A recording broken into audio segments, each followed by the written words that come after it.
1월 16일 토요일. 오늘의 말씀은 누가복음 6장 12절로 26절입니다. 여러분, 요즘에 잘 지내고 계세요? 이렇게 안부를 가까이서 물어볼 수 있는 분도 계시지만 그냥 계속 만나지 못하고 또 비대면이라서 연락도 쉽지 않은 상황에서 안부를 묻습니다. 요즘 어떻게 지내세요? 어떤 앞으로의 정해진 일들 혹은 여러 가지 해야 할 일들, 아주 일들이 참 많은 것 같아요. 저도 이제 교회에서 이런저런 일들을 겪다 보니까 기도하지 않을 수 없고 말씀을 읽지 않을 수 없는 물론 당연한 일이지만 더 그런 상황이 되어가는 것 같아요. 여러분은 이런 일들 앞에 제일 먼저 하는 게 어떤 것입니까?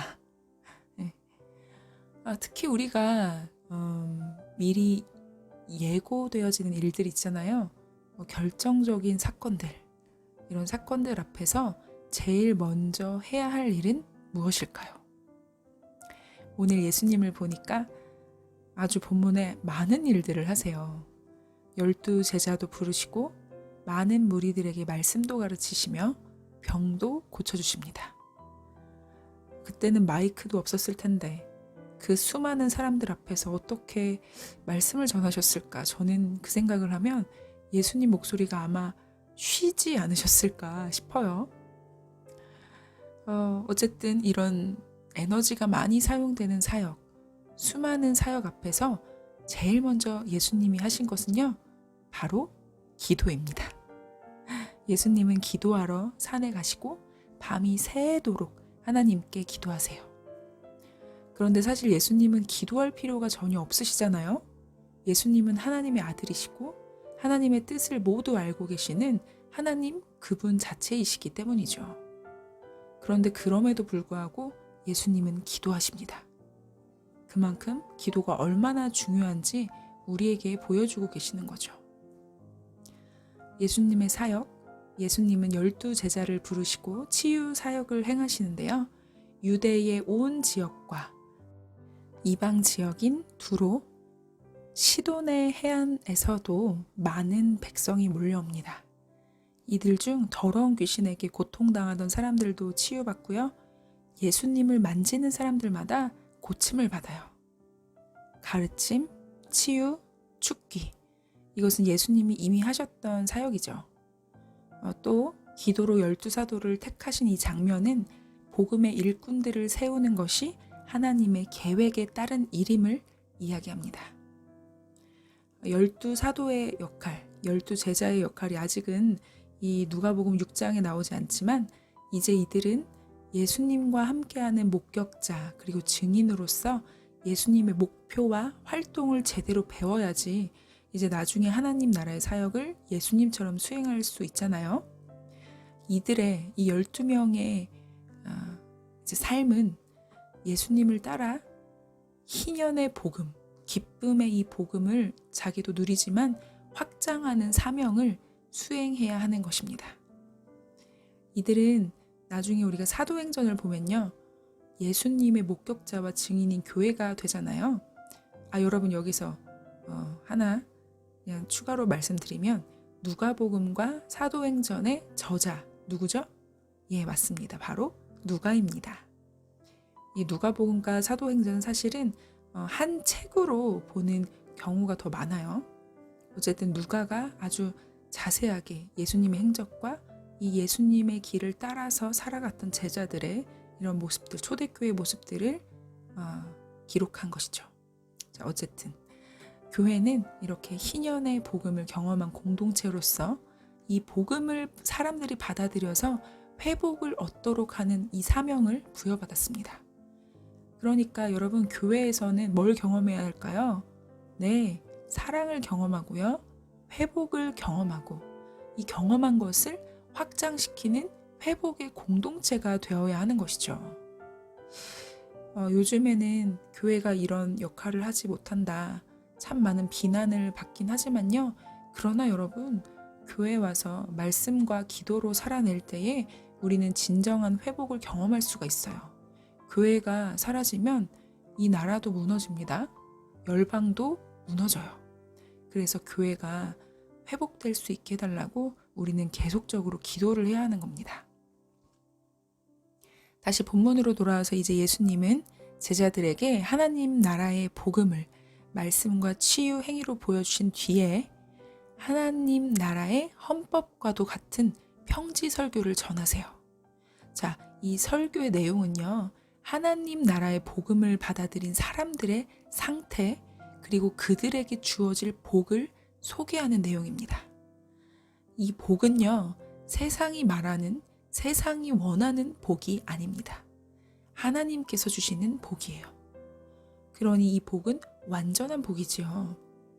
복음을 믿고 구원받은 이들이 누릴 복을 하나님을 말씀하십니다. 복음을 믿고 구원받은 이들에게 진정한 복.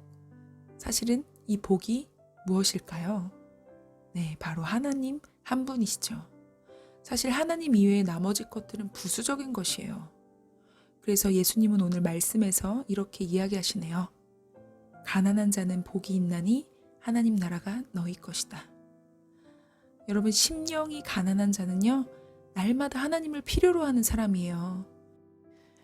이렇게 하나님을 필요로 하는 마음이 가난한 사람, 이 사람은 하나님 나라를 소유할 수 있습니다. 줄인 자는 복이 있나니 배부름을 얻을 것이다. 여러분, 영적으로 갈급한 자들이 있습니다. 하나님 말씀이 너무너무 간절한 사람들은요, 하나님의 말씀을 통하여서 배부름을 얻게 될 것이죠. 또 우는 자는 복이 있나니 웃을 것이다. 하나님 나라와 영혼을 위하여 우는 사람들은 반드시 하나님이 주시는 웃음을 가지게 될 거예요. 예수님으로 말미암아 사람들이 미워하고 멀리하고 욕하고 예수님을 믿는 이 사람들을 악하다 여기면서 버릴 때 사실 그 사람은 정말 복 있는 사람입니다. 하늘의 상이 크고 또 이미 구약의 많은 선지자들이 이런 일을 겪었죠. 예수님의 제자들도 나중에 이런 일을 겪게 됩니다. 결국 예수님은 영적으로 갈급하고 줄이고 가난한 자들 또 핍박한 자들에게 복이 있을 것이다 라고 말씀하십니다. 그런데 반대로 부요한 자, 지금 배부른 자, 지금 웃는 자들에게는 화가 있을 것이라고 말씀하시네요. 부요한 자는 화가 있을 것이에요. 이미 그 부를 통해 스스로 위로받고 다른 이들에게 나누어 주지 않았기 때문이죠.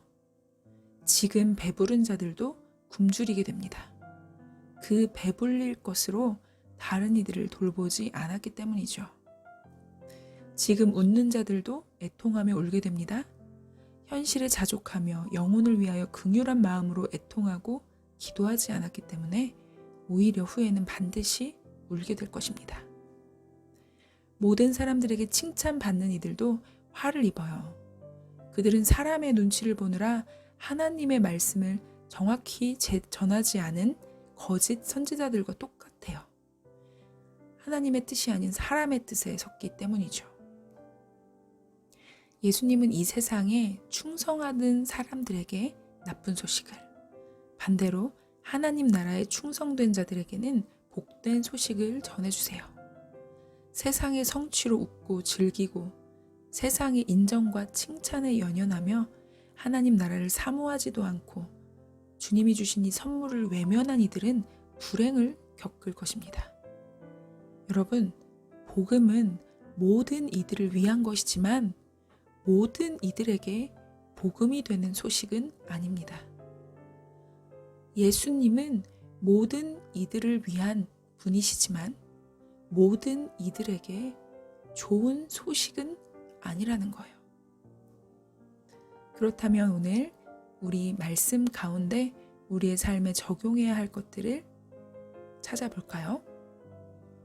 자, 첫 번째, 어떤 사역이든 특히 중요한 사역 가운데 어떤 일들 앞에서 우리는 반드시 기도해야 한다.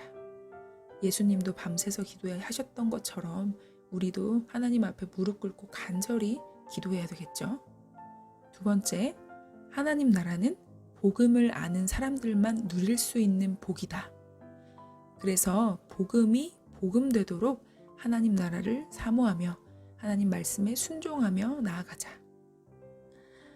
여러분, 세상의 가치 그리고 세상 눈치 보면서 세상 인정과 칭찬에 연연하지 말고 하나님 나라를 사모하며 하늘에 상급이 쌓이는 진정한 기쁜 소식을 누리는 우리 모두가 되길 주님의 이름으로 축복합니다.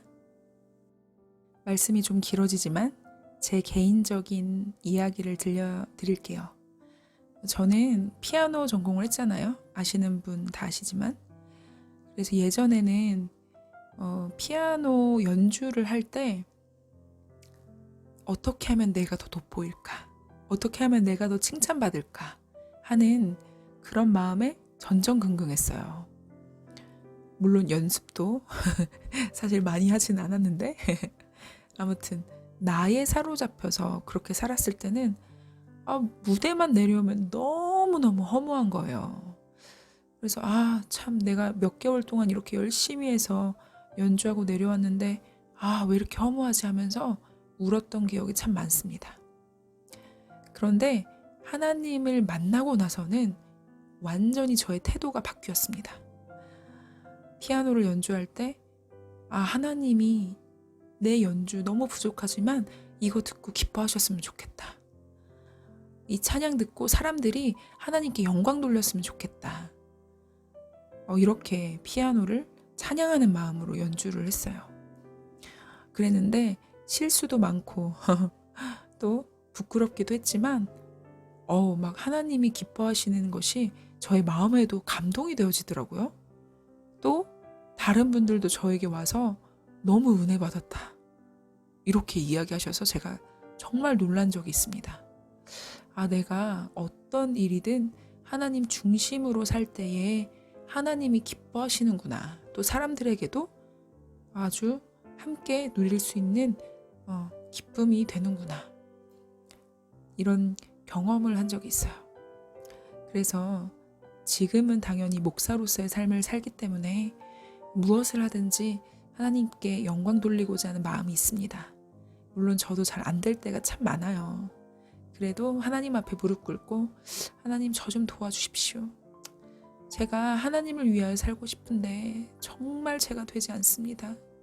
저 너무나도 하나님 필요한데 하나님 세상의 것들로 채우려고 할 때가 많습니다. 저를 도와주십시오. 이렇게 늘 기도합니다. 여러분, 우리 이렇게 함께 기도할까요? 살아계신 하나님, 오늘 예수님의 사역을 통하여서 예수님께서 이 사역 전에 하나님께 밤새도록 기도하신 모습을 보며 우리 또한 하나님 앞에 어떤 일이 일어나기 전에, 어떤 일을 행하기 전에 늘 기도해야 함을 알게 되었습니다. 하나님, 우리가 늘 하나님의 뜻을 구하며 살아갈 수 있도록 도와주십시오. 또한 복음을 아는 자들, 복음으로 사는 자들, 복음을 믿는 자들은 반드시 하나님 나라와 의를 구하게 되어 있습니다. 마음이 가난하고 늘 하나님의 말씀으로 굶주려 있고 또 영혼들을 위하여 울며 주님 때문에 핍박받을 때 하나님 진정한 하나님 나라가 우리의 것이 되며 하나님을 충만하게 누릴 것을 말씀을 통해 알았사오니 하나님, 우리가 이제는 세상 가치에 연연하지 않고 세상 인정과 하나님 세상의 그런 어떠한 것들로 즐거움을 여기려 하지 않는 하나님 나라를 진정으로 사모하는 행복한 그리스도인들이 될 수 있도록 인도하여 주시옵소서. 복음이 복음으로 누려질 수 있는 우리 모두가 되게 인도하여 주시옵소서. 오늘도 우리의 기쁜 소식이신 예수님의 이름으로 기도드립니다. 아멘. 여러분, 오늘도 하나님 나라를 추구하며 살아갑시다. 화이팅! 그럼 오늘도 평안하세요. 샬롬.